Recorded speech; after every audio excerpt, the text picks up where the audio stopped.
गांव के बदल गई हुलिया हो, अरे हुलिया हो जब से आई। अरे भैया मदारे। जी भैया भैया भैया। हम कान पर धनिया आए गो भाई, ध्यान रखियो की।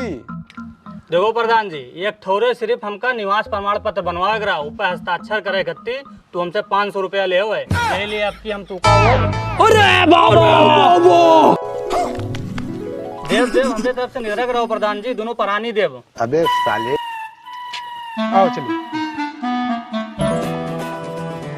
कहाँ गई रे? लाओ प्याज नमक मिर्चा काट। अरे सुभाष भैया, जय श्री राम। जय श्री राम। और प्रधान का हाल चाल है? अब की फिर वटवा दी हो भैया। देखो कहा कि मतलब भैया साफ है, प्रधान जी बुरा न माने हमारे बात के, हम वोट न दे पाओ अब की। ये क्या हो गया?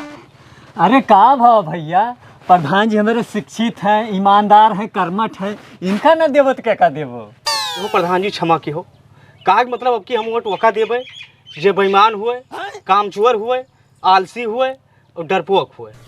काहे से कि शिक्षित, ईमानदार, कर्मठ, जुझारू, ये तो ग्राम सभा हम कुछ विकास कराएं नहीं। शायद बेईमान का वोट दे ग्राम सभा कुछ विकास हो जाए। बात तो सही है। क्षमा करो प्रधान जी।